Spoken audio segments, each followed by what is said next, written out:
আসসালামু আলাইকুম আপু, কেমন আছেন? ওয়ালাইকুম আসসালাম। ভালো আছি। আপু, আপনি আমাকে অনেকবার ফোন দিয়েছিলেন, আন্তরিকভাবে দুঃখিত আপনার ফোন ধরতে পারিনি, আর সময় মতো আমি আসতে পারিনি। হয়তো কি আমাদের তো এখন অনেক আপুরা ফোন দেয়, অনেক ভাইরাও ফোন দেয়, সবাইকে তো চাই ভালো ভালো কিছু দেওয়ার জন্য। হুম, তাই আপনাকে অনেক সময় ফোন ধরতে পারিনি, কষ্ট পাবেন না আপু। আপনার নাম? জ্যোতি। জ্যোতি আপু, আচ্ছা। আপনার দেশের বাড়ি? আমার দেশের বাড়ি হচ্ছে বরিশাল ভোলা। দর্শক বন্ধুরা, এখন আমি মানিকগঞ্জে আসছি। আসলে দেখেন, আপু যেরকম উজ্জ্বল লম্বা, দেখতে শুনতে মন মাইন্ড খুবই ভালো। আসলে সবাই তো চায় ভালো মনের একটা মানুষ, কে না চায় বলেন? সবাই চায়। হুম, মনের মতো একটা মন পেয়ে গেলে বেঁচে থাকার অনুভূতি বেড়ে যায়, ঠিক না আপু বলেন? অবশ্যই শিওর। তবে আসলে আপনি অসম্ভব সুন্দরী। আপনি, আপুর পড়াশোনার যোগ্যতা? আমি 8 পর্যন্ত পড়াশোনা করেছি।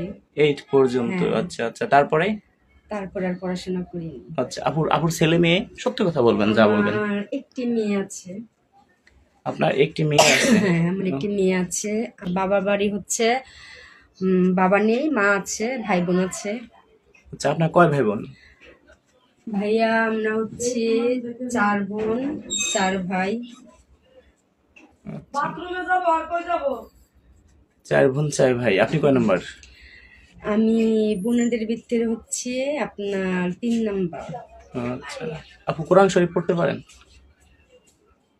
মোটামুটি পারেন না, একবারে পারেন না?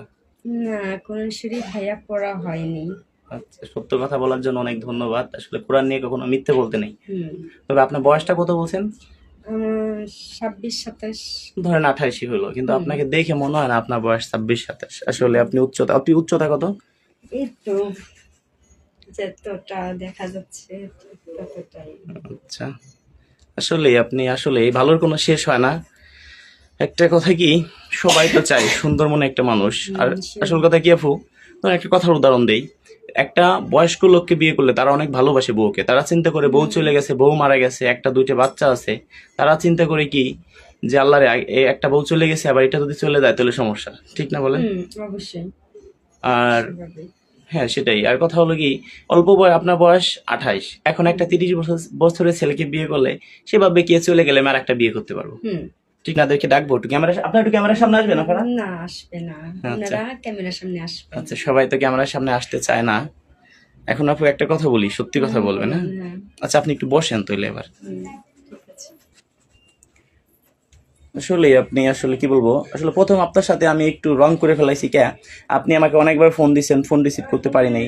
কারণ কি? ব্যস্ত থাকতে পারেন স্বাভাবিক। হ্যাঁ, কারণ আপনি অনেকবার ফোন দিছেন, অনেকবার আমি ডেট দিছি, আসতে চাইছি, আসতে পারি নাই।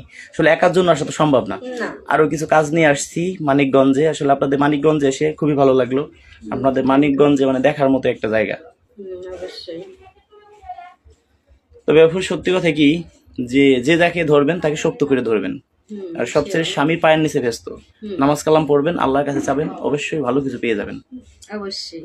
ধন্যবাদ। ইনশাল্লাহ। ধন্যবাদ। এখন আছি মানিকগঞ্জ জেলায়, আমরা আছি মানিকগঞ্জ সদর থেকে একটু ভিতরে। দর্শক বন্ধুরা, এখন মানিকগঞ্জ জেলা এখান থেকে ঢাকা অনেক কাছে।